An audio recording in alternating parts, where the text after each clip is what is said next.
Good morning, friends around the world. This morning we enter into our sixth and final category in our series of walls and bridges.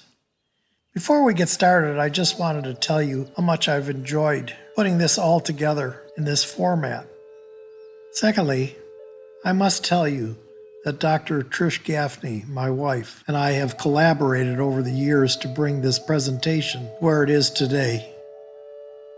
Without her input, there would be far less for me to offer you, and certainly far less wisdom. So we both thank you for this opportunity to share with you what we believe and know. The 12-step program tells us you got to give it away in order to keep it. And from our Christian faith, we are called to empty ourselves and to share what we have with others.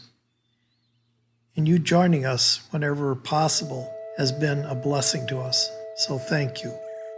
Okay, let's enter into category 6, freedom or control. By the title of this category, I don't think it's too difficult to conclude that we believe that freedom in relationships builds bridges and a need to control or be controlled builds walls. Allow me once again to tell you a story. In the late 60s, I was enrolled in a behavioral science class at Wayne State University in Detroit, Michigan. My professor was on the cutting edge of higher education and did some really neat stuff to engage his students. I remember one time he had us set up a hidden camera at the Detroit Metropolitan Wayne County Airport. Now this was in the days of Alan Funt and the TV program called Candid Camera. For those of you who weren't around then, Alan would set up a hidden camera where the participants had no idea they were being filmed. He created a funny scenario and would record how the people would respond. Then at the end of the scenario, they'd come out, show the people the camera and say, "Come on, you know what it is, don't you? Smile, you're on candid camera." Okay, my professor had us do the same thing, except we didn't let anyone know they were being recorded at the end. We filmed 3 sets of people waiting for their flight to be called at the gate. The first group sat around casually, doing different things, and we recorded it. No big deal. Well, their flight was called and they got on board their plane. As the first group was boarding their planes, we hung a sign on the wall next to the seats at the same gate, which read, "Wet paint, do not touch." Then the next flight of people started to gather at the gate.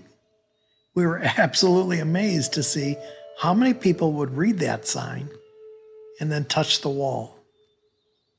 Those people were called to board, and we took the sign down. The third set of people started gathering for their flight.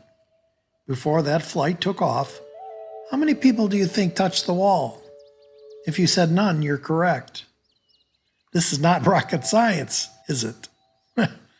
Well, then it begs the question, why did some of the second group people touch the wall? Yes, because they were told not to. During this meditation, let's consider this human trait most of us share. We don't like to be told what to do. It's our nature to embrace our freedom.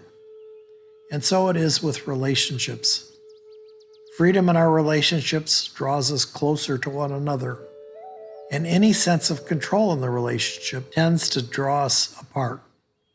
And if control is strong enough, a wall will most likely be erected. Let's spend the rest of the time we have together this morning and consider these questions. Do I give others the freedom they embrace in my relationship with them?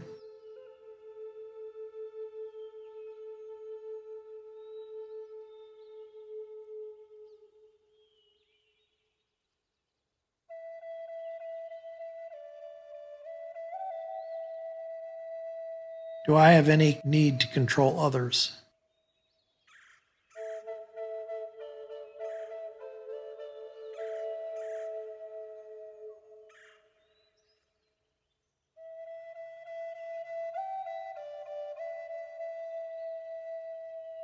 Do I have any sense others are trying to control me?